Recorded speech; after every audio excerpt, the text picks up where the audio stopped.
Start with a look at the top stories breaking at 8.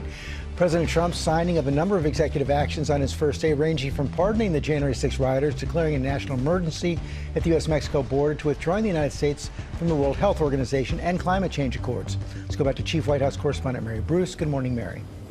Good morning again, George. Well, Donald Trump is promising to usher in a new golden age for the country, and he is starting with a remarkable show of the use of executive power.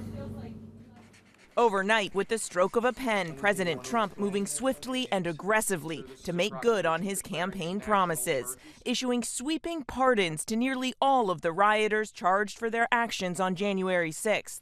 So this is January 6th. These are the hostages. Approximately 1,500 for a pardon. Yes. Full pardon. The full, complete, and unconditional pardons include the former leader of the far-right group the Proud Boys, Enrique Tarrio, sentenced to 22 years for sedition. Trump also commuting the sentences of 14 others charged with sedition, including Stewart Rhodes, founder of the Oath Keepers militia, sentenced to 18 years.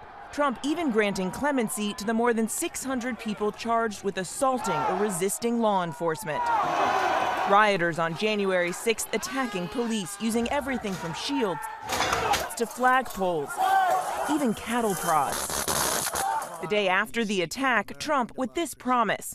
To those who engaged in the acts of violence and destruction, you do not represent our country. And to those who broke the law, you will pay. But now, instead, he is reversing years of efforts to bring accountability for the attack that sought to disrupt the peaceful transfer of power after Trump lost the 2020 election.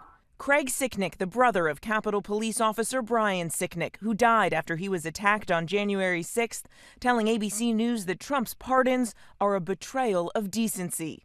This as Trump celebrated his own triumphant return to Washington. So help me God. So help me God. Congratulations, Mr. President. There in the rotunda with Biden looking on, Trump pledging to bring back what he called a nation in decline. From this moment on, America's decline is over.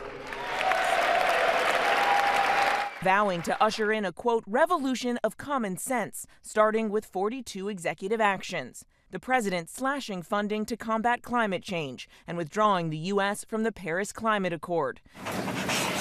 The signings continuing back in the Oval Office, Trump pulling the U.S. out of the World Health Organization, rescinding diversity, equity, and inclusion programs, and recognition of transgender identity.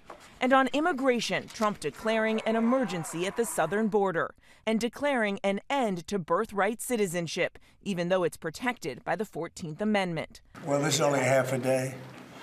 I have another half a day left. We'll see. We want to get it done. And this, of course, is just the beginning. Trump and his team have been planning these moves for years, but we are already seeing some legal challenges, including against his effort to end birthright citizenship. Robin. We will see what happens going forward. Mary, thank you.